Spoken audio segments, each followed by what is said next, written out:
तस्मै श्री गुरुवे नमः, श्री हरये नमः, श्री कामाक्ष्यै नमः। कालाम्भोद प्रकर सुषमां कान्तिभिस्तर्जयन्ती कल्याणानाम् उदयसरणिः कल्पवल्ली कवीनां कन्दर्पारेः प्रियसखचरी कल्मषानां निहन्त्री काञ्चीदेशं तिलकयति सा तापि कारुण्यसीमा। கால அம்போத அம்போதன்னு சொன்னா தண்ணியை தரிக்கக்கூடியதுன்னு அர்த்தம். அம்பும் ததாத்தி, அதனால அம்போதான்னு பேரு மேகத்துக்கு. கால அம்போதன்னா கருப்பு மேகம், கார்மேகம். ஸோ கார்மேகம் போல கருப்பு இல்லையா தேவி. ஸோ பிரகர சுஷமாம், பிரகரன்றது அப்படியே கர்ஷத்தை அப்படியே இழுக்கக்கூடிய, அப்படியே அட்ராக்டிவாக இருக்கக்கூடிய ஒரு கருமை கலர் தேவிக்கு. அந்த மரகத பச்சை கலர் சொல்லலாம், கார்மேக கலர் சொல்லலாம். அப்படிப்பட்ட சுஷமான அழகு, அப்படிப்பட்ட அவள் அழகு. காந்திபிகி, அந்த காந்தி, அந்த ஒளி, அந்த கருப்பே ஒரு காந்தியாக இருக்குது. தர்ஜயந்தி கால அம்போத பிரகர சுஷ்மாம் தர்ஜயந்தின்றா. ஸோ அப்படின்னா இப்போ கார்மேகத்தோட கருப்பு கூட இல்லை தேவிக்கு. கார்மேகத்தை விட பயங்கரமான அந்த ஒரு கருப்போடு காந்தி இருக்கிறதுனால அந்த மேகம் திட்டு வாங்குறது தேவிகிட்ட. உன்னோட கருப்பெல்லாம் எங்கிட்ட நிற்க முடியுமா அப்படின்னு கேட்குறதாம். தேவியோட அழகு கருப்பு மேகங்களை திட்டுற மாதிரி, தர்ஜனம்னா திட்டுறதுன்னு அர்த்தம். திட்டுற மாதிரி இருக்குது அப்படின்னு என்ன அர்த்தம்? அதை விட நல்ல கருன்னு பிரகாசமாக அப்படி ஜொலிக்கிறான் தேவி கருப்பு கலரோட. கல்யாணானா உதய சரணி, சரணின ஸ்டெப்புன்னு அர்த்தம் இல்லையா, ஒரு சரணின்னு ஸ்டெப்பு. ஸோ உதய சரணி எதுக்கு? அப்படியே ஸ்டெப்பாக நம்மளை ஏற்றி கொண்டு போகிறது, உதிக்கிறது, அப்படியே மேன்மையை கொடுக்கறது கல்யாணத்துக்கு. கல்யாணம்னா மங்களம்னு அர்த்தம். ஸோ நம்முடைய மங்களத்துக்கு ஒரு உதிக்கக்கூடிய மேன்மையாக இருக்கக்கூடியது தேவியுடைய அந்த அழகு. கவினாம் கல்பவல்லி, கவிகளை பொறுத்த வரைக்கும் கற்பக விருட்சமாக இருக்குது. கற்பக விருட்சம் கேட்டது கொடுக்கும். இப்போ கவிகளுக்கு என்ன வேணும்? நல்ல வார்த்தைகள் வரணும், கவிதை நன்னா வரணும். ஸோ அந்த வார்த்தைகளை கொடுக்கக்கூடிய கற்பக விருட்சமாக தேவி இருக்கிறாள். கந்தர்ப்ப அரேஹே பிரிய சகச்சரி, கந்தர்ப்பன்னு சொன்னான்னா மன்மதன், அவனுடைய எதிரி. அரின்னு எதிரி, அரேஹே எதிரியுடைய, சிவனுடைய. ஸோ மன்மதனுடைய எதிரியான சிவனுடைய பிரிய சகச்சரி, சிவனுக்கு ரொம்ப பிரியமானவள் இல்லையா, பிரியமான தோழி. சகச்சரினா கூடவே நடப்பவள் அப்படின்னு அர்த்தம். ஸோ அப்படி சிவனுடைய அந்த பிரியமான அந்த கூட நடப்பவளாக இல்லாளாக அவள் இருக்கா. கல்மஷானாம் நிகந்திரி, கல்மஷம்னா பாபம் குற்றம் எல்லாம் கல்மஷம்னு பேர். ஸோ கல்மஷானாம் நிகந்திரி, நிகந்திரின்னா கொல்பவள், நம்மளுடைய பாவங்களை அப்படியே நீக்கிடுவான், நம்முடைய பாவங்களை நீக்குபவள். இதெல்லாமே தேவிக்கு அப்ஜெக்டிவ். தேவி எப்படி எப்படிலாம் இருக்கான்னு சொல்கிறான். ஸோ கார்மேகங்களை திட்டுற மாதிரி ஒரு அழகு, மங்களத்தை கொடுக்கக்கூடியவள், கல்பக விருட்சமாடி கவிகளுக்கு கவிதைகள் கொடுக்கக்கூடியவள், சிவனுக்கு பிரியமானவள், அப்புறம் பாவங்களை நீக்குபவள். இப்படிப்பட்ட சாக்கு அபி காருண்ய சீமா, கருணையுடைய எல்லையே அவள், கருணையோட எல்லை நிலமாக இருக்கக்கூடிய அந்த தேவி காஞ்சி தேசம் திலகயதி, காஞ்சி தேசத்துக்கு நெற்றி பொட்டாட்டமாக இருக்கா. நெற்றி பொட்டு என்னது? திலகம்னாலே உச்சி திலகம்னு சொல்லி தான் சொல்கிறோம், ஆரம்பிக்கிறோம் இல்லையா. ஸோ திலகம்னாலே ரொம்ப மேன்மையானது. ஸோ அந்த நெற்றி பொட்டாட்டமாக தேவி காஞ்சி தேசத்துக்கே ஒரு பொட்டு வச்ச மாதிரி இருக்கான்னு அர்த்தம். சாந்தி வாசிங்க. काल अम्बोध प्रकर सुषमां कान्तिभिस्तर्जयन्ती कल्याणानाम् उदयसरणिः कल्पवल्ली कवीनां कन्दर्प अरेः प्रियसखचरी कल्मषानां निहन्त्री काञ्चीदेशं तिलकयति सा कापि कारुण्यसीमा।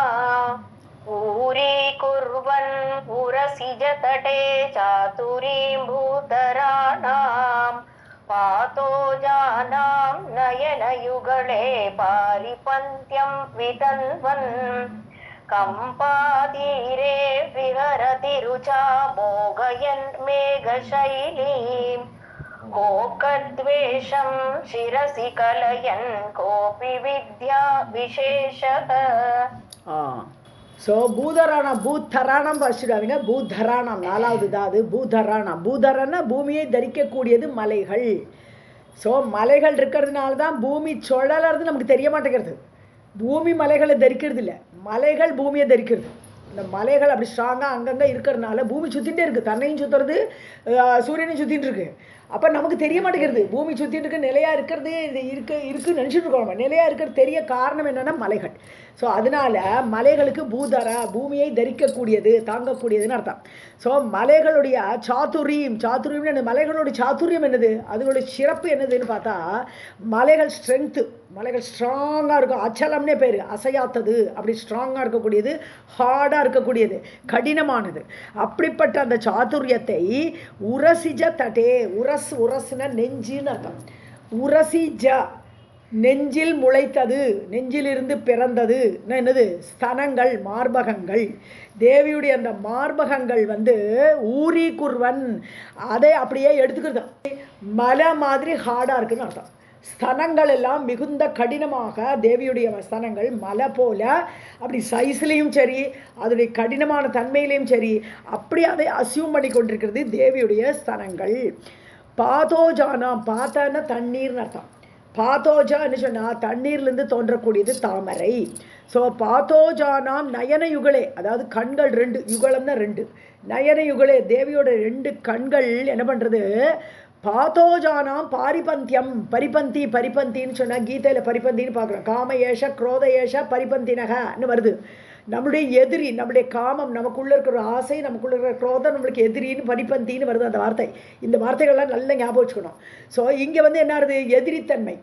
ஸோ என்ன, பாத்தோஜானம் தாமரையை பழிக்கின்ற கண்கள்ன்ற, தாமரையை இல்லை, இதெல்லாம் ஒரு அழகே இல்லை, கண்கள் ரெண்டு அவ்வளோ அழகாக இருக்குது.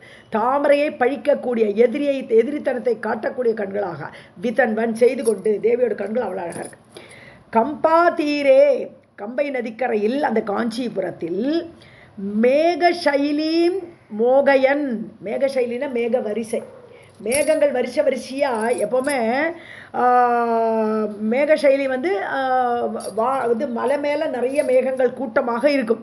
ஸோ அந்த அந்த மேகசைலி, அந்த வரிசையான மேகங்களை மோகயன்னு சொன்னானது, அதை மோகப்படுத்தி, அதாவது நம்மளுடைய அழகு இல்லையோ அப்படின்னு, நம்ம அழகாக இல்லையோ அப்படின்னு அதுகளே நினைக்கிறதான் இந்த மேகங்கள் நினைக்கிறது. இப்போ போன ஸ்லோகத்தில் அதே தான் வந்தது, கால அம்போதேகன்றார், கார்மேகத்தை பழிக்கிறான்றார்.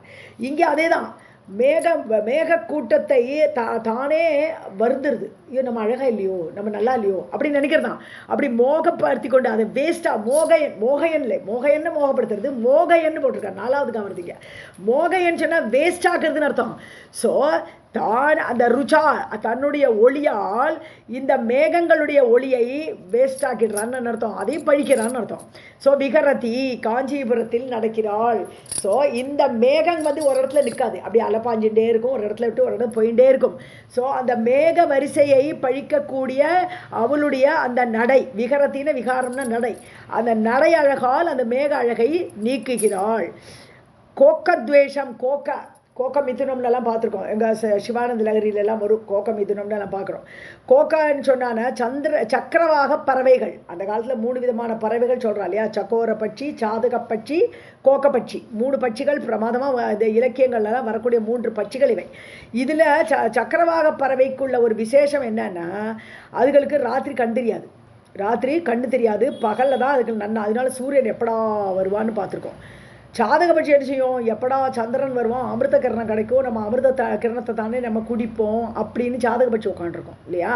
அது மாதிரி சக்கோர பட்சி நீர்த்துளி எப்போ விழருதுன்னு அதை பார்த்துன்னு உட்காந்துருக்கோம். இப்படி ஒரு பட்சிக்கும் ஒரு விசேஷம் இருக்குது. இப்போ கோக்கத்வேஷம், கோக்கன்னா அந்த, அதாவது சக்கரவாக பட்சை துவேஷம் பண்ணுறது, எதை துவேஷம் பண்ணுறது, சந்திரனை பிடிக்காததுகளுக்கு, ஏன்னா கண்ணு தெரியாமல் போயிடுமே, அதனால கோக்கத்வேஷம் சொன்னால் சந்திரன் அர்த்தம். ஸோ சிரசி கலையன், அந்த சந்திரனை தலையில் வைத்து கொண்டு, தேவியோட தலையில் சந்திரன் உட்காந்துருக்கேன். கோபி வித்யா விசேஷக, அவள் வித்யா விசேஷமான வித்யை. என்ன விசேஷமான வித்யை என்னது, 64 கலைகளையும் பண்ணிவிட்டு எப்போ சிவன் அம்பாடான்னு உட்காடுறாரோ, இல்லை இது போராது, இன்னொரு கலையை பண்ணு, அந்த ஒரு கலையால் எல்லா கலையுமே பிரகாசிக்கணும்னு சொல்லும்போது தான் அந்த ஸ்ரீவித்யாங்கிற கலையை உண்டாக்கினார். இது எங்கே வருது, சௌந்தர்யலகரில் வருது. ஸோ அந்த மாதிரி ஸ்ரீவித்யா ரூபிணியாக, விசேஷமான ஸ்ரீவித்யா ரூபிணியாக, கோபி யாரோ ஒருத்தி, ஏதோ ஒன்று, எது தேவியை வர்ணிக்க முடியாது, அதனால தான் காப்பி கோப்பி காய்ச்சித்து இப்படிலாம் போட்டுடுவா, வர்ணிக்கிறதுக்கு அப்பாற்பட்ட ஏதோ ஒன்றுன்றார். ஸோ அது தலையில் சேர்ந்த சந்திரனை வைத்துக்கொண்டு அந்த வித்யாரூபிணி அங்கே காஞ்சிபுரத்தில் உலவுகிறாள். விகரதி ऊरी कुर्वन् पुरसिजतटे चातुरीं भूधराणां पातो जानां नयनयुगले पारिपन्त्यं वितन्वन् कम्पातीरे विहरति रुचा मोघयन् मेघशैलीं कोकद्वेषं शिरसि कलयन् कोऽपि विद्या विशेषः काञ्चीलीला परिचयवती कापि तापिञ्च लक्ष्मीः जाढ्यारण्ये हुतवः शिखा जन्मभूमिकृपायाः माकन्दश्रीः मधुरकविता चातुरी कोकिलानां मार्गे भूयान् मम नयनयोः मान्मती कापि विद्या காஞ்சி லீலா பரிச்சயவதி. பரிச்சயம் பரிச்சயம்னு சொன்னால் ரெண்டு அர்த்தம் உண்டு. பரிச்சயம் சயம்னு சொன்னா கலெக்ஷன் பண்ணுறதுன்னு ஒரு அர்த்தம். அப்போ அதாவது இங்கே வந்து பரிச்சயம்னு சொன்னால் தமிழில் யூஸ் பண்ணுறோமே அதே பரிச்சயம் தான். ரொம்ப பரிச்சயமானவா எனக்கு ரொம்ப பரிச்சயமானவா சொல்கிறோம்ல அதே அர்த்தம் தான் இங்கே சம்ஸ்கிருத வார்த்தை தான் தமிழ் யூஸ் பண்ணுறோம். ஸோ காஞ்சி லீலா பரிச்சயவத்தின்னு சொல்லும்போது காஞ்சியில் விளையாட்டை ரொம்ப பரிச்சயமாக இருக்குது. தேவியோட விளையாட்டு எல்லாருக்கும் பரிச்சயமாக நிறைய விளையாடல்கள் பண்ணியிருக்கா. அந்த சொர்ண மழையை கொட்டுறதாக இருக்கட்டும், பலவிதமான விளையாட்டு இல்லையா. மணலிங்கம் பிடிச்சிண்டு சிவனை அப்படி ஆலிங்கனம் பண்ணிட்டு மணலிங்கம் ஆலிங்கம் பண்ணிட்டு அவருடைய அந்த நெஞ்சில் அவருடைய மார்க்கெல்லாம் வர மாதிரி பண்ணிட்டு எல்லாமே அப்படி பரிச்சயமாக விளையாடிட்டு இருக்கா அவள் காஞ்சிபுரத்தில். ஸோ அப்படி பரிச்சயவதி காஞ்சி லீலையை பரிச்சயமாக உடையவள். காபி தாப்பிஞ்ச லக்ஷ்மி. தாப்பிஞ்சான்னா தமால மரம்னு அர்த்தம். தமால விஷம் தாப்பிஞ்ச விஷம்னு பேர். ஸோ தமால விருட்சத்தை போல மரகத பச்சை. தமால மரம் வந்து பார்த்தோம்னா நல்ல பச்சை பச்சைன்னு இலைகள்லாம் பார்த்தா அது டார்க் க்ரீனாக இருக்கும். ஸோ அப்படிப்பட்ட அந்த மரகத பச்சை கலரில் இருக்கக்கூடியவள் ஏதோ ஒன்று அப்படிப்பட்ட தேவி. ஜாட்ய அரண்யே. ஜாட்யம்னு என்னது குளிர்னு அர்த்தம். ஜாட்டியமாக இருக்கு. நம்ம ஷாட்டியம் பிடிச்சிருக்கோம் தமிழில் வந்து சொல்லும்போது ஷாட்டியம் பிடிச்சிருக்குங்கிறோம். குளிர் ஜுரம் வந்தானே ஷாட்டியமாக இருக்குன்றோம். ஷாட்டியம்னு சொல்லுவாள். தமிழில் சொல்கிறதா மலையாளத்தில் சொல்கிறதா தெரில. ஸோ ஜாட்டியன்னா அது குளிர்னு அர்த்தம். இந்த இடத்துல அந்த குளிர்ங்கிறது இந்த இடத்துல அஜ்ஞானம்னு அர்த்தம்.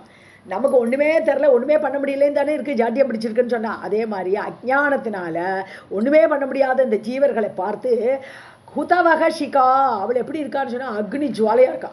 ஸோ காடு அஜ்ஞானங்கிற காட்டுக்கு எரிக்க வைக்கக்கூடிய அக்னியாக ஹுதவகான்னு சொன்னால் அக்னி. ஸோ ஹோமத்தில் செய்யக்கூடியதை எடுத்துக்கொண்டு போகிறதுனால தேவர்களுக்கு கொண்டு போய் சேர்க்கறதுனால அக்னிக்கு அந்த பேர். ஸோ அக்னி ஜுவாலையாக இருக்கிறாள் அந்த அஜ்ஞானத்தை நீக்குவதில். ஜன்ம கிருப்பாயாக ஜென்ம பூமி. கிருப்பைங்கிறதுக்கு ஆதார விளைச்சல் பூமியே அவள் தான். ஸோ கிருப்பை முதல்ல தோன்றது தேவி இடத்துல தான் தோன்றது. அந்த கிருப்பையோட ஆதார பூமியாக இருக்கிறாள். மாகந்த ஸ்ரீஹி. மாகந்த ஸ்ரீனா மாக்கந்தான்னா மேங்கோன்னு அர்த்தம். மாமரம். ஸோ அந்த மாக்கந்தாங்கிறதுக்கு மாமரம்னு ஒரு அர்த்தம். மாக்கந்தா சூத்தான்னு ஜென்ரலாக யூஸ் பண்ணுற வார்த்தை சூத்தா அப்படின்னு சொன்னால் மாமரம்னு அர்த்தம். இப்போ மாமரம். ஸோ மாகந்த ஸ்ரீஹி இதுக்கு ரெண்டு விதமாக அர்த்தம் பார்க்கலாம். அதாவது மாமரத்து அடியில் உள்ள ஸ்ரீனா ஐஸ்வர்யமாக இருக்கக்கூடிய தேவின்னு ஒரு அர்த்தம். அப்போ ஏன்னா ஏகாம்பரநாதர் சொல்லும்போது ஏகாம்பரேஸ்வரர் தான் மாமரத்து அடியில் வீட்டிருக்காங்க. ஏகாம்பரநாதரோடு அர்த்தாங்கினியாக தானே இவள் இருக்கா. அப்போ தேவி அங்கே தான் இருக்கான்னு அர்த்தம். ஸோ அப்படி இருக்கக்கூடிய ஸ்ரீ ஐஸ்வர்யம் உடையவள் இருக்கா. இல்லை, அந்த ஏகாம்பரநாதர் மாமரத்தடியில் உட்கார்ந்து இருக்கக்கூடிய அவருக்கு ஐஸ்வர்யத்தை கொடுக்கக்கூடியவள் மாகந்த ஸ்ரீஹி. அப்புறம் கோகிலானாம் மதுர கவிதா கோகிலானாம் சாத்துரி. அதாவது மதுரமான கவிதை எழுதக்கூடிய அந்த கோகிலங்கள் யாரு? கவிக்குயில்கள். கோகிலம்னா குயில்னு அர்த்தம். இப்போ கவிதை எழுதக்கூடியவர்கள் கவிக்குயில்னு சொல்கிறோம். அப்படிப்பட்ட அந்த அவர்களுடைய சாதுரியம் இருக்கே, அந்த வாக்ஜாலம் அந்த கவிதையில் வரதே, அந்த வாக்ஜாலத்துக்கெல்லாம் இவள் தான் காரணம். அவள் தான் சாத்துரியாக இருக்கா. அந்த சாத்துரியம் எங்கேருந்து வருதுன்னா இவள்கிட்ட தான் வருது. ஸோ மான்மதி காப்பி வித்யா. மான்மதினா மன்மதனுடைய வித்யை. மன்மதனோட வித்யா என்னது? இப்போ அறிவு என்னது? ஸ்ருங்காரம் தான். ஸோ தேவியுடைய அந்த ஸ்ருங்காரம் மன்மத வித்யாகப்பட்டது. தேவியுடைய ஸ்ருங்காரம் ஆக்கப்பட்டது. மார்கே பூயாத் மம நயனியோகோ. அந்த சிங்கார ஸ்வரூபமாகவே மன்மதனுடைய வித்யாவாகவே இருக்கக்கூடிய சிங்கார ரூபிணியாக காமேஸ்வரின்னு பேர். காமேஸ்வரன் காமேஸ்வரி. அந்த காமேஸ்வரி ஆகப்பட்டவள் மம நயனியோகோ மார்கே பூயாத். என்னுடைய கண்களின் வழியில் வரட்டும்னு அர்த்தம். நான் அவளை பார்க்கணும்னு ஆசைப்படுறார் மூக்கர். காஞ்சி லீலா பரிச்சயவதி காபி தாபிஞ்ச லக்ஷ்மீஹி जाड्यारण्ये हुतवहसिका जन्मभूमि कृपायाः माकन्दश्रीः मधुरकविता चातुरी कोकिलानां मार्गे भूयात् मम नयनयोः मान्मती कापि विद्या सेतुर्मातः मरकतमयो भक्तिभाजाम्बवाब्धौ लीलालोला कुवलयमयी मान्मती वैजयन्ती काञ्चीभूषा पशुपतिदृशां कापि काल अञ्जन आली मत्कं दुःखं शिथिलयतु ते मञ्जुल अपाङ्गमाला. ஓகே. பக்தி பாஜாம் பவ அப்தவ். பக்தி பாஜாம்னா பக்தியை கொண்டாடக்கூடியவர்கள், பக்தியோடு இருக்கக்கூடியவர்கள். அவர்கள் சம்சாரத்தில் இருக்கும்போது பவ அப்தவ், பவசாகரம், சம்சார சாகரத்தில், அப்தின கடல் அர்த்தம். ஸோ சம்சார சாகரத்தில் இருக்கக்கூடிய பக்தி செய்யக்கூடியவர்களுக்கு அவளை இப்போ கடலில் ஒருத்தன் தவிச்சுட்டு இருந்தானா அவனை தாண்டறதுக்கு என்ன வேணும்? ஒரு பாலம் வேணும் இல்லையா? சேது பாலம் வேணும். அந்த பாலம் யாருன்னா சம்சார சாகரத்தை கடக்கக்கூடிய பாலமாக மரகதமயக சேதுகு மாதக அம்மா. அந்த அம்மா ஜெகஜனனி எப்படி இருக்கான்னா மரகத வடிவமான மரகதமயமான ஒரு பாலமாக, மரகத பாலம் ஒன்று பண்ணியாச்சு. ஸோ சம்சார கடலை தாண்டுவதற்கு தேவி மூர்த்தி வடிவில் மரகதமயமாக காஞ்சிபுரத்தில் வீட்டிருக்கா. எல்லாரையும் சம்சார கடலை தாண்டி விட்டு விடுவாள். அவள் தான் பாலம், சேது. குவளையமயி, கூவளையம்னு பிரிக்கலாம். ஒன்று கூவளையம்னு சொன்னால், கூன்னா பூமி. முகுந்தான்னு ஏன் பேர்? முகுந்தனுக்கு ரீசன் என்ன பேர்? முகுந்தன்னா என்ன அர்த்தம்னு பார்த்தா மூணா மும் ததாத்தி கும் ததாத்தின்னு பிரிக்கணும். தான் மும்னா மோக்ஷம். பகவான் மோட்சத்தை தான ததாத்தி, ததாத்தின கொடுப்பவன். மும் ததாத்தின மோட்சத்தை கொடுப்பவன். கும் ததாத்தின சம்சாரத்தை கொடுப்பவன். நம்மளோட கர்மம் பாக்கி இருந்தானா நமக்கு சம்சாரத்தை கொடுத்துருவன் இல்லையா? வினைகளெல்லாம் 2 வினையும் பாவம் புண்ணிய வினைகள் தீர்ந்துருத்தா அவனுக்கு மும் ததாத்தி, அவனுக்கு மோட்சத்தை கொடுப்பேன். அதனால தான் அவனுக்கு பேரே முகுந்தன்.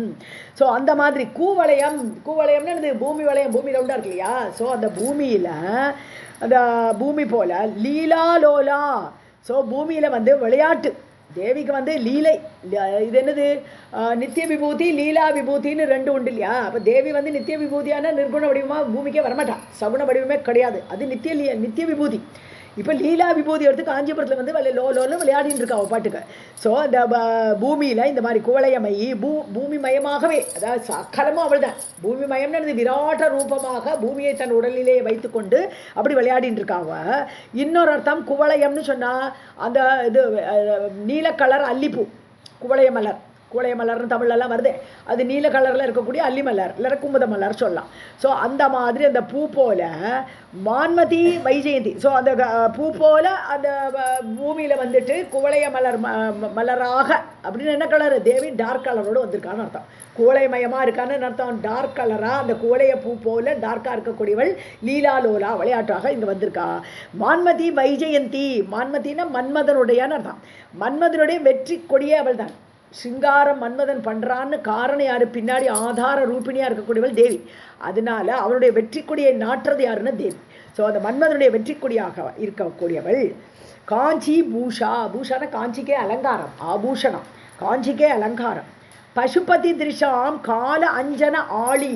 ஆளின 2 அர்த்தம். ஒன்று வரிசை, தீபாவளி, தீப ஆளி ரெண்டுமே ஒரே இதுதான். ஆளின வரிசை, தீபங்களுடைய வரிசை தீபாவளி சொல்கிறோம். தீபாவளி அல்லது தீபாவளி அப்படின்னே சொல்லலாம். ஸோ இங்கே ஆளின அந்த அர்த்தம் இல்லை. ஆளின ஃப்ரெண்டு அப்படின்னு அர்த்தம். ஆளின சகி. ஸோ கால அஞ்சன ஆளி. அஞ்சனம்னா மையி. ஸோ கால அஞ்சன கருப்பு மை.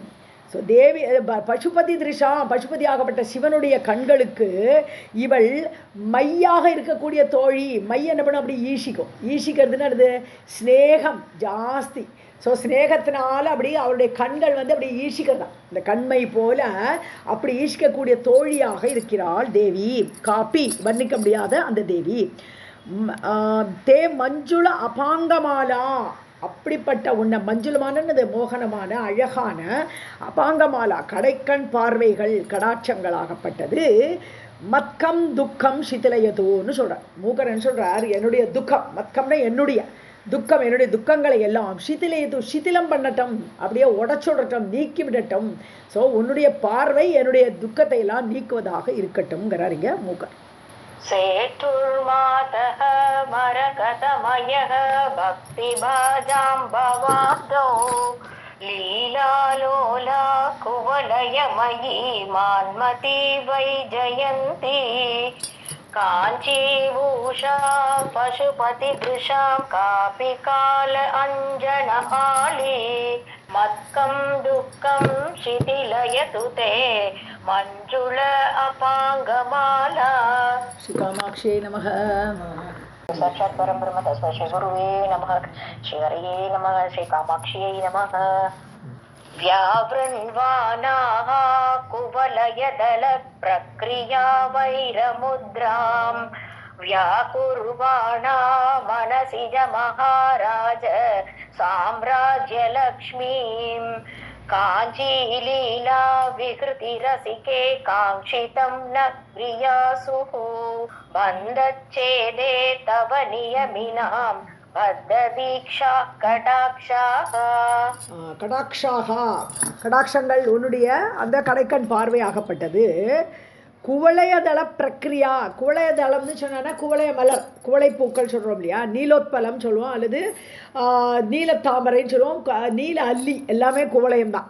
ஸோ அப்படி அந்த நீல அல்லிப்பூவானது நல்ல அதோடைய பிரக்ரியானது நான் அழகாக எப்படி இருக்கேன் பாருன்னு நீல கலரில் அப்படி விரிஞ்சிருக்கும். அதான் தட் இஸ் அ மேனர், தன்னை எப்படி காட்டிக்கிறது அப்படிங்கிறது தான் பிரக்ரியான்னு சொல்கிறது. ஸோ அப்படி குவளைய மலர்களுடைய அந்த அழகான அந்த நீல கலரை அந்த வைரமுத்ராம் வியாவுருன்வானான்னுட்டான். வைரமுத்ரன்னா விரோதத்தை காட்டுகிறது தேவியோடைய கடாட்சங்கள். விரோதத்தை காட்டுறதுன்னு என்னது, உன்னுடைய கலரை விட என்னுடைய கழகு அந்த கண்ணோட நீல விழி, அந்த விழி பார்வையாகப்பட்டது அவ்வளோ அழகாக இருக்குன்னு சொல்லிட்டு ஆவருண்வானான்னு சொன்னான்னா மூடுறதுன்னு அர்த்தம். குவளைய மலர்களுடைய அழகை மூடி விடுகிறது தேவியுடைய கடாட்சங்கள் ஆகப்பட்டதுன்னா அதை விட ரொம்ப அழகாக இருக்குன்னு அர்த்தம். மனசிஜ மகாராஜ சாம்ராஜ்ய லக்ஷ்மி, மனசிஜன் யாரு, மனசில் விஷ்ணுவுடைய மனசில் பிறந்தவன், ஜன ஜாயத்தே பிறந்தவன் யார், மன்மதன். ஸோ அந்த மன்மதனுக்கு மகாராஜ சாம்ராஜ்ய பட்டாபிஷேகம் வைக்கக்கூடிய ஐஸ்வர்யத்தை லக்ஷ்மி ஐஸ்வர்யம். ஸோ அவனே என்ன சிங்கார சாம்ராஜ்யத்துக்கு அவன் தான் ராஜா இல்லையா. சிங்காரன்னு ஒரு சாம்ராஜ்யம் இருந்தால் அவனுக்கு ஒரு சாம்ராஜ்ய பட்டாபிஷேகம் பண்ணுறது இந்த கடாட்சங்கள்.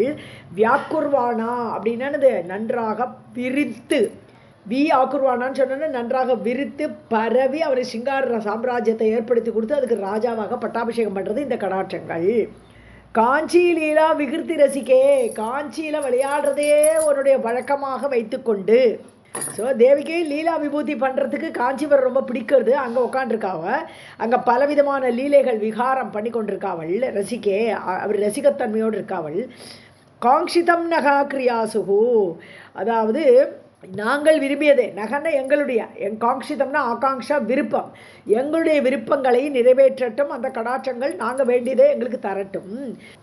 தவ நியமினாம் பந்தச்சேதே பத்த தீட்சாக, எப்படிப்பட்ட இது கடாட்சங்கள் இவைகள்னு சொன்னால் தன்னுடைய நியமினாம்னு இது ஒரு நியமப்படி அப்படி முனிவர்கள்னு அர்த்தம். நியமிகள்னா எமிகள்னாலே எல்லாத்தையும் அடக்கினவர்கள்னு அர்த்தம். நியமினர்கள்னா நன்றாக அடக்கிய முனிவர்கள்.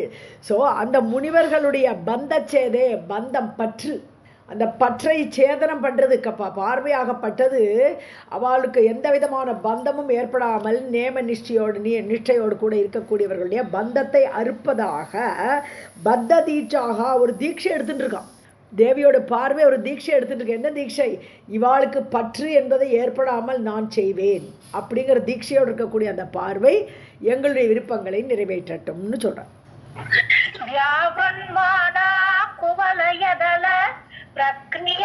प्रक्रियामुद्रां व्याकुर्वाणा मनसिजन्महाराज साम्राज्यलक्ष्मीं काञ्चीलीला विकृतिरसिके काङ्क्षितं नः क्रियासु बन्धच्छेदे तव नियमिनां भक्तदीक्षाः कडाक्षाः. राधे कृष्ण. कालाम्बोधे शशिरुचिदलं कैतकं दर्शयन्ति मध्ये सौदामिनी मधुलिहां मालिकां राजयन्ति हंसारावं विकचकमले मञ्जुम् उल्लासयन्ति कम्पातीरे विलसति नवा कापि कारुण्यलक्ष्मीः. கால அம்போதே அம்போதேன்னு சொன்னா அம்புன்னு தண்ணி, அம்போதான தண்ணி தரக்கூடியது மேகம்னு அர்த்தம். கால அம்போதான்னு சொன்னா கார்மேகம், கருப்பு கலரில் இருக்கக்கூடிய மேகம், மழை தரக்கூடிய மேகம். ஸோ சித அதாவது ஓகே, சித ருச்சி தளம் கைத்தகம் தர்ஷயந்தி அப்படின்னு என்னது, இங்கே கருப்பு கலர் கார்மேகம் போன்ற முடின்னு எடுத்துக்கணும். ஏன்னா முடியில் வந்து அவள் கைத்தகம்னா தாழம்பூ, கேதக்கான்னு சொல்லுவோம், கைத்தக்கான்னு சொல்கிறாங்க தாழம்பூ. ஸோ தாழம்பு போன்ற, தாழம்பு எப்படி இருக்கும், வளைஞ்சு அப்படி அழகாக இருக்கும் இல்லையா நீளமாக, அந்த வளைஞ்சிருக்கக்கூடிய தாழம்பு போன்ற சந்திரன். சசி ருச்சி, சசின்னு சொன்னால் சந்திரன், சந்திரனுடைய கலர். ஸோ அந்த தாழம்பு போன்ற சந்திரனை தலையில் தரித்து கொண்டிருக்கிறாள். அப்போ கருப்பு முடி தான் கார்மேகம் சொல்லிட்டாருங்க. கார்மேகம் போன்ற கருப்பு முடியில் வெள்ளையாகப்பட்ட சந்திரனை, தாமரை தாழம்பூ போன்ற சந்திரனை தர்ஷயந்தி காட்டிக்கொண்டு, மதுலிகா மதுலிகான்னு சொன்னாரா மதுவை எடுக்கக்கூடிய, அந்த மகரந்த பூலேருந்து மது எடுக்கிறது இல்லையா, நக்கி மது எடுக்கிறது, அந்த தேனியாகப்பட்டது. ஸோ அந்த வண்டுகள், மதுலிகாம்னா வண்டு, மதுவை எடுக்கிறதுக்காக அதை போய் நக்கின்னு இருக்கு அந்த மகரந்தத்தெல்லாம் பூவில் போய். ஸோ அப்படிப்பட்ட மாலிகாம்னா வண்டுகளோட மாலைன்னு விட்டாருங்க. ஸோ வண்டுகளோட மாலை எனக்கு திருப்பி தலை தான், கார்மேகம் போன்றதுன்னு சொல்லி முதல் லைனில் சொல்கிறார். ரெண்டாவது சொல்கிறார் மதுலிகாம் மாலிகாம், வண்டுகள் எல்லாம் அப்படியே மாலையாக இருக்கிற மாதிரி கருப்பு கலரில் இருக்குது, வண்டெல்லாம் கருப்பாக இருக்கும் இல்லையா. ஸோ அப்படிப்பட்ட கருப்பு முடிக்கு நடுவில் மத்தியே சௌதாமினின்னா மின்னல். ஸோ நடுவில் தலைக்கு நடுவில் மின்னல் என்ன இருக்குன்னா சிவந்த வகுடு. சௌதாமினிங்கிறது நல்ல மின்னல் வந்து நல்ல ரெட் கலரில் அடிக்கும் இல்லையா மின்னல் வரும்போது, அது நடு வகுடில் நல்ல குங்குமத்தெல்லாம் பூசிட்டு இருப்பா இல்லையா, வகுடில் குங்குமம் பூசிட்டு இருப்பாள். அதனால இப்படிப்பட்ட தலையில் கருப்பு முடிக்கு நடுவில் ஒரு சௌதாமினி ஆட்டமாக நடு வகுடில் மின்னல் மாதிரி இருக்கக்கூடிய வகுடு ராஜயந்தி அப்படி விளங்கி கொண்டிருக்கிறாய். ஹம்ச அராவம், ஹம்சன்னு சொன்னாலே ஹம்சகம்னு சொன்னால் ரெண்டு அர்த்தம். ஒன்று ஹம்சம்னு சொன்னான்னா அன்னபட்சி, இங்கே அன்னபட்சி கிடையாது. ஹம்சா அப்படின்னு சொன்னா நூபுரம்னு ஒரு அர்த்தம் இல்லையா. ஸோ ஹம்ச அராவம், ஸோ நூபுரத்துடைய விகச்சகமலம்னு சொன்னா ரேடியன்ஸு, அந்த ஒளி பொருந்திய நூபுரங்கள்.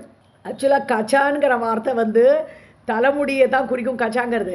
ஆனால் விகச்ச கமலேன்னு சொல்லும்போது இங்கே நூபுர அராவத்து கூட சேர்த்து போட்டிருக்காருங்க. விகச்ச கமலம்னு ஜாயிண்ட்டாக எடுக்கும்போது ஒரு அர்த்தம் இருக்குது, அது ஒளின்னு அர்த்தம், ரேடியன்ஸ்னு அர்த்தம்.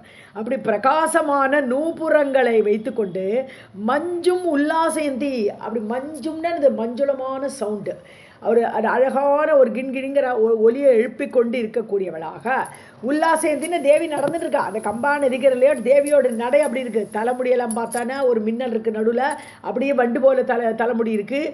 காலில் நூப்புறம் அணிஞ்சிட்டு அதில் அழகான ஒளி பொடிந்திய அந்த ஒரு சவுண்டும் இருக்குது, ஒளியும் இருக்குது, ரத்னங்கள் பதிச்சு அந்த நூப்புறத்தை அணிஞ்சிட்டு இருக்கா. கம்பா தீரே விலசதி, கம்பா தீரத்தை உல்லாசமாக அப்படியே அப்படி நடைபயின்று இருக்கா. அவள் நவா புதுமையான காபி காருண்ய லக்ஷ்மி, இது என்று வர்ணிக்க முடியாத கருணையே ஐஸ்வர்யம், கருணையாகப்பட்டதே ஐஸ்வர்யமாக கொண்டுள்ள ஒரு தேவி இப்படி நடை புரிந்து கொண்டிருக்கிறாள் காஞ்சிபுரத்தில் சொல்ற.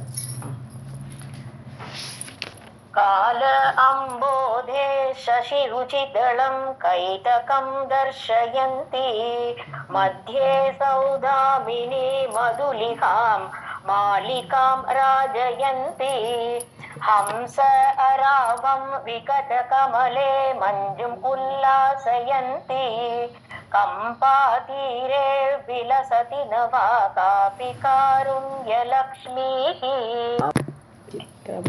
சித்ரம் சித்ரம் நிஜ மிருதுதயா வத்சயன் பல்லவாலீம் பும்சாம் காமான் புவி ச நியதம் பூரயன் புண்ணியபாஜாம் ஜாதசைலான் நது ஜலநிதேஹே ஸ்வைரசஞ்சாரசீலக காஞ்சிபூஷா கலயது சிவம் கோபி சிந்தாமணிர்மே.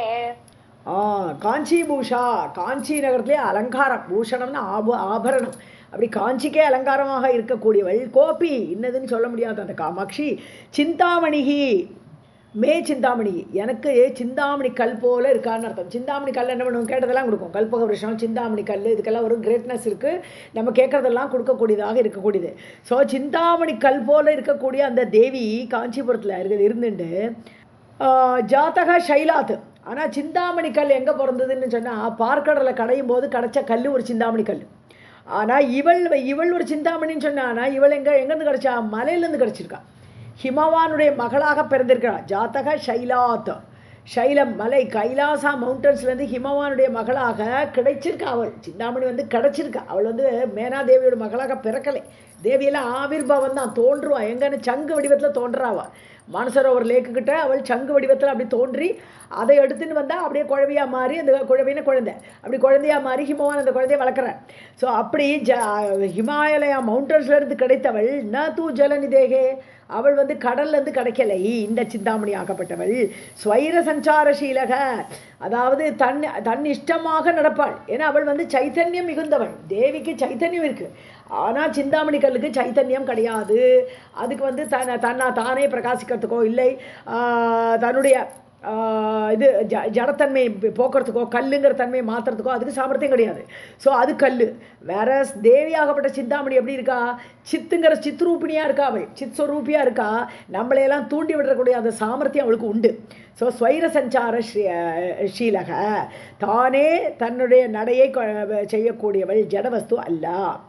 பும்சாம் காமான் புவிச்ச நியதம் புரையன், அதாவது பும்சாம்னா மனிதர்கள், பும்சன்னா ஆண்கள்னு சொல்ல முடியாது, மனிதர்கள் ஜென்ரலாக எடுத்துக்கலாம். ஸோ எல்லாருடைய ஆசைகளையும், காமான் விருப்பங்களை, பூமியில் புண்ணியபாஜாம் நியதம் புரையன்னுட்டார். புண்ணியம் செய்தவர்களுக்கு அவர்களுடைய விருப்பங்களை நிறைவேற்றி கொடுக்கக்கூடியவளாக, பூரையன்ன பூர்த்தி பண்ணி கொடுக்கக்கூடியவளாக. சித்திரம் சித்திரம் நிஜ மிருதுதையா பர்சயன் பல்லவாளி. ஆனால் சிந்தாமணி கல் ஹார்டாக இருக்கும். கல் ஹார்டாக இருக்கும். சிந்தாமணி கல் மாதிரி இவளெல்லாம் கேட்டதெல்லாம் கொடுக்குறா, எல்லாமே பண்ணுறா. ஆனால் பிறந்ததோ மலை மேலே. அப்புறம் இங்கே மிருதுவாக இருக்கா. சிந்தாமணி கல் ஹார்டாக இருக்கும். வேற இவள் எப்படி இருக்கான்னா ரொம்ப மிருதுவாக இருந்து கொண்டு பல்லவாளியும் பர்சயன், பல்லவன் சொன்னான்னா துளிர் இலைகளை திட்டுற மாதிரி இருக்கா. அவ்வளோ மிருதுவாக இருக்கா, அவ்வளோ சாஃப்டாக இருக்கா தேவி. ஸோ அதுக்கு ஆப்போசிட்டையும் கம்பேர் பண்ணுறாரு அவர். ஸோ அதனால இது ரொம்ப ஆச்சரியம். சித்திரம் ரொம்ப விசித்திரமாக இருக்கேம்மா அப்படிங்கிறார் இங்கே மூக்க. சித்ரம் சித்ரம் நிஜ மிருதுதயா வத்சயன் பல்லவாலீம் பும்சாம் காமான் புவிச்ச நியதம் பூரயன் புண்யபாஜாம் ஜாதஷைலான் நது ஜலநிதேஹே ஸ்வைரசஞ்சாரசீலः காஞ்சிபூஷா கலயது சிவம் கோபி சிந்தாமணிர்மே. அந்த கலயது சிவம்ங்கிறது லாஸ்ட்ல வரணும். அது கலயது சிவம்னு எங்களுக்கு மங்களத்தை தரட்டும்ங்கிற அர்த்தம். தாம்ராம்போஜம் ஜலதநிகடே தத்ர பந்தூக புஷ்பம் தஸ்மின் மல்லி குசும சுஷமாம் தத்ர வீணா நிநாதம் வியாவ்ருண்வானா சுக்ருதலஹரி காபி காஞ்சி நகர்யாம் ஐஷானி சா கலயதி தராம் ஐந்திரஜாலம் விலாசம். இதுல தேவிய பூமயமா வர்ணிக்கிறாருங்க. நம்ம சௌந்தரலகரி படிக்கிற வச்சே காளிதாசரோட ஒரு இது வந்தது என்னன்னா, அவனுடைய போஜராஜா கேட்பார். காளிதாசர் கவிகள்கிட்டலாம் கேட்பார், ஜென்ரலாக கேட்பார். அவரோட நவ கவிகள் இருப்பான் அவரோட இதில் அசம்பிளியில். பூவிலேருந்து பூ பூக்கும்னு கேட்டிருக்கோமா, கேட்டது இல்லையே அப்படின்னு சொல்லும்போது யாருக்குமே தெரியாது ஆன்சர். பூவிலேருந்து ஒரு பூ வருமா அப்படின்னு கேட்குறார் ராஜா. அப்போ இவர் காளிதாசர் சொல்கிறார், அப்போ தான் ஒரு பொண்ணு குடத்தை எடுத்துன்னு அப்படி படி வழியாக இறங்கி வந்துட்டு இருக்கான். இறங்கி வந்தால் அந்த ஸ்லோகம் அப்படி தான் வரும். ஸோ அப்போ அவர் சொல்கிறார், இதை பாரு அவளுடைய வதனம், அந்த வதனங்கிற பூ இருக்கே, அந்த முகப்பூ, முகத்தாமரையில் 2 கண்கள்ங்கிற தாமரைகள் மலர்ந்துருக்கு பார்த்தியா, பூலேருந்து பூ பூக்காதா, பூத்திருக்கே அப்படின்னு சொல்கிறார் காளிதாசர். அப்படி ஒரு அழகான ஒரு கவிதை அங்கே சௌந்தரலகரில் பார்த்தோம். இது மாதிரி பூவிலேருந்து பூ பூக்கிறது. இங்கே அது மாதிரி பூலேருந்தே பூவாக வருது தேவியோட முகத்தில் இருந்து பார்ப்போம். ஜலத நிகட்டே தாமிர அம்போஜம். ஜலதன்னு சொன்னாலே மேகம் சொல்லணும், ஜலத்தை தரக்கூடியது மேகம். ஸோ ஜலத நிகட்டே தாமிர அம்போஜம். இங்கே என்னன்னா மேகம் போன்ற முடி. எப்போவுமே கால அம்போதன்னு சொன்னாலே அந்த ஜலத நிகட்டேன்னு சொன்னால் தலைமுடி. ஸோ தலைமுடியினோட அருகில் எப்படி இருக்குன்னு சொன்னான்னா ஒரு பூ பூத்துருக்கு. என்னது, முகம், தலைக்கு கீழே ஜஸ்ட் கிட்டக்க வந்தால் என்ன ஆகுது, அதுக்கு அருகில், நிக்கட்டம்னா அருகில். ஸோ தலைமுடிக்கு அருகில் இருக்கக்கூடியது ஒரு பூ பூத்துருக்கங்க. என்ன பூன்னு சொன்னால் தாமிர அம்போஜம், ரெட்டு கலராக ஒரு தாமரை, அம்போஜம் தாமரை, ரெட்டு கலர் தாமரை பூத்துருக்கு. தத்ர பந்தூக புஷ்பம். ஸோ அங்கே ஒரு சிவத்த கலர் ஒரு பந்தூக புஷ்பம், சிவப்பு அரளி, செவ்வரளி, எங்கள் உதடு தான் செவ்வரளி. ஸோ தேவியோட முகமாகப்பட்ட அந்த தாமரையில் ஒரு பந்தூக புஷ்பம் தோன்றியிருக்கே, அது வந்து உதடுகளை குறிக்கிறது. ஸோ பந்தூக புஷ்பம் அதில் மலர்ந்திருக்கிறது. சரி, அதுக்குள்ளே போனோம்னா தஸ்மின், அந்த உதடுகளுக்கு நடுவில் போனால் மல்லி குசும சுஷமான்ற மல்லிகைப்பூ பூத்துருக்கேன்ற. ஸோ உதடுக்கு நடுவில் பல்வரிசையை பார்த்தா விளவளையர்னு இருக்குது, அது மல்லிகைப்பூ போல் இருக்குது, சுஷமான அழகு. ஸோ அந்த பல்வரிசை வந்து மல்லிகைப்பூ போல் அழகாக இருக்குது. அதுலேருந்து என்ன வருது, வீணா நிநாதம். ஸோ தேவியோட பல்லு வரிசைக்கு இடையோடு வரக்கூடிய வாக்கு வந்து வீணை நாதமாக இருக்கிறது. நிநாதம்னு அழகான மெல்லிசை, அந்த வீணையோட மெல்லிசையாக அவளுடைய வாக்கு அந்த மல்லி குசுமத்துக்கு நடுவுலேருந்து வருது, அந்த வாயிலிருந்து வாக்குகள் அப்படி வருது. வியாவிருண்வானா சுக்ருதலகரி, எல்லாருடைய புண்ணியத்தையும் பெருக வைத்து கொண்டு, அப்படி வளர்த்து கொண்டு, சுக்ருத்தம்னா புண்ணியம், சுக்ருத லகரி அலையலையாக செய்த புண்ணியத்தை வியாவிருண்வானா விஸ்தாரித்து கொண்டு, விஸ்தாரம் பண்ணிக்கொண்டு, காப்பி இப்பேற்பட்ட ஒரு காமாட்சி தேவி காஞ்சி நகரத்தில் ஈசானன் என்று சொல்லக்கூடிய சிவனுடைய மனைவியாகப்பட்ட காமாட்சி ஐந்திரஜாலம் விலாசம் கலையத்தி தராம். அதாவது ஒரு ஐந்திரஜாலமாக இருக்குது, மேஜிக்காக இருக்குது. பூவு அதுக்குள்ளே போனால் பூவு, அதுலேருந்து ஒரு நாதம், இப்படி தேவியை பார்க்குறோச்சு அவருக்கு இந்திரஜாலம் மேஜிக்காக ஞாபகம் வருது அவருக்கு, மூக்கருக்கு. ஸோ மேஜிக்கை காட்டின்னு இருக்காளே தேவி, கலையத்தி தராம்னது செய்து கொண்டிருக்கிறாள். ताम्र अम्बोजं जलत निकटे तत्र बन्दूक पुष्पं तस्मिन् मल्ली कुसुम सुषमां तत्र वीणा निनादं व्यावृण्वाना सुकृतलहरी कापि काञ्ची नगर्याम् ऐशानी सा कलयति तराम् ऐन्द्रजालं विलासम् आहारांशं त्रिदश सदसाम् आश्रये चातकानाम् आकाशोपर्यपितकलयन् आलयं तुङ्गमेषाम् कम्पातीरे विहरति तरां कामधेनुः कवीनाम् मन्दस्मेरो मदन निगम प्रक्रिया सम्प्रदायः. ஸோ மதன நிகம பிரக்ரியா, மதனனுடைய மன்மதனுடைய வேதம், நிகமன வேதம், மன்மதனுடைய வேதம் என்னது, சிங்காரம். அவனுடைய முறை, அவனுடைய வேத முறைன்னு சொல்லக்கூடியது என்னென்னா அது அவனுடைய சிங்காரம் தான் அவனுடைய வேதமாக இருக்கிறது. ஸோ அது சம்பிரதாயமாக அதையே கொடுக்கக்கூடியவளாக இருக்கக்கூடிய அந்த தேவி மந்தஸ்மேரக, அவளுடைய மந்தமான புன்சிரிப்பு, சாஃப்டாக சிரிக்கக்கூடிய அந்த புன்சிரிப்பாகப்பட்டது.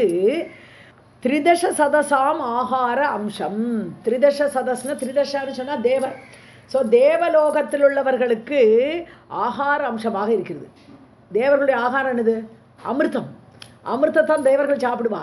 அப்போ புன்னகை இஸ் அமிர்தம். தேவியோட புன்னகை தான் ஒரு அந்த அமிர்தத்தை கொடுக்கக்கூடிய அமிர்த அம்சமாக இருக்கக்கூடியது தேவியோட புன்னகை. அதை அவர் தேவர்களுக்கு அதை கொடுக்குறான். அப்புறம் சாதகானாம் ஆசிரியே, சாதக பட்சிகள் வந்து என்ன பண்ணும், சந்திரன்லேருந்து வரக்கூடிய அமிர்த கிரணங்களை தான் ஆகாரமாக சாப்பிடும். ஸோ சந்திரனோடு வரக்கூடிய கிரணங்கள் அமிர்த கிரணங்கள்னு சொல்லுவோம். அந்த அமிர்த கிரணங்களை சாப்பிடக்கூடிய பட்சிகள் சாதக பட்சிகள். ஸோ ஆசிரியே, அது அவர்களுக்கு ஆசிரியமாக, அவர்களுக்கு இருப்பிடமாக அந்த புன்னகை இருக்கிறது. இப்போ புன்னகை வந்து அது சாதக பட்சிகளுக்கும் ஆகாரமாக இருக்குது, தேவர்களுக்கும் அதுவே ஆகாரமாக இருக்குது. ஆகாஷ உபரி அப்பிச்ச கலையன். இது மட்டும் இல்லையா, புன்னகை என்ன பண்ணுறது, அவளுக்கு 2 பேருக்கு ஒரு ஆகாசத்துக்கு மேலே ஒரு ஆலயத்தை ஏற்படுத்திடுது, அவளுக்கு தங்கும் இடத்தை கொடுக்கிறது. இந்த புன்னகை எப்படி கொடுக்கறதுன்னு பார்த்தா, தேவர்களுக்கு துங்கம்னா உயர்ந்த ஒரு ஆலயத்தை கொடுக்கறது. தேவர்களுக்கு புன்னகை ஆகப்பட்டது விமானம் ஆயிடுறது. விமானம்னு வெள்ளவெளேர்ன விமானங்கள் தான் சஞ்சாரம் பண்ணுவா தேவர்கள். எல்லாம் மூவிங் வீடுகள் தான் அவளோட வீடுகள் தான். ஸோ இந்த புன்னகையே அவர்கள் வசிக்கக்கூடிய விமானங்களாக அப்படி பிரகாசமாக ஜொலிக்கிறது தேவியோட புன்னகை ஆகப்பட்டது. சாதக பட்சிகள் வந்து சந்திரனை தேடிகிட்டே இருக்கு, எப்படா சந்திரன் வருதுன்ட்டு. ஸோ அதனால தேவியோட புன்னகையே சந்திரன் ஆகிடுது. இப்போ அபிராமி பட்டிருக்கு அப்படி தானே, அவளுடைய மூக்கத்தையை கழட்டி போட்டால் சந்திரனாக மாறிடுது. இல்லையா? அந்த மாதிரி அமாவாசை நேரத்தில் பௌர்ணமி வந்துடுது. அப்போ அபிராமி பட்டருக்காக வேண்டி அதை மாதிரி இங்கே புன்னகை அப்படி வீசி விடுறாளாம். அப்படியே சந்திரன் ஆயிடுறது, அந்த சாதக பட்சிகளுக்கு ஆகாரம் ஆயிடுறது. இப்படி அவள் 2 பேருக்கும் ஏஷாம் இவர்களுக்கு 2 பேருக்குமே ஒரு ஆலயத்தை ஏற்படுத்தி கொடுக்கிறது. கம்பாதீரே விகர்த்தி தராம் காமதேனு கவினாம்ன்ற கவிகளுக்கு இந்த கம்பாதீரத்தில் கம்பையோட நதிக்கரையில் காஞ்சிபுரத்தில் வசிக்கக்கூடிய விகாரம் பண்ணக்கூடிய, விகாரம்னு சொன்னா விளையாடக்கூடியன்னு அர்த்தம் கூட. விகாரம்னு சஞ்சாரம் பண்ணுறதுன்னு ஒரு அர்த்தம், விகாரம் விளையாடக்கூடிய. ஸோ காஞ்சியிலேயே புரியக்கூடிய அந்த தேவி கவினாம் காமதேனுகு, அங்குள்ள கவிகளுக்கு எல்லாருமே காமதேனுவாக வார்த்தைகள் அப்படி கொடுத்துட்டே இருக்கான். காமதேனு கேட்டதெல்லாம் கொடுக்கும். அதை மாதிரி வார்த்தை கவித்துவமான வார்த்தைகளை கொடுத்து கொண்டே இருக்கக்கூடியது. அதுவும் இந்த மந்தஸ்மேரம் பண்ணுறது, அவளுடைய புன்சிரிப்பு இதெல்லாம் பண்ணுறதுன்ட்டு. ஆகார அம்சம் த்ரிதச சதசாம் ஆஶ்ரயே ஜாதகானாம் ஆகாஷோபர்யபித கலயன் ஆலயம் துங்கம் ஏஷாம் கம்பாதீரே விஹரதி தராம் காமதேனு கவீனாம் மந்தஸ்மேரஹ மதன நிகம பிரக்ரியா சம்பிரதாயஹ. ஸ்ரீ காமாட்சியை நமக.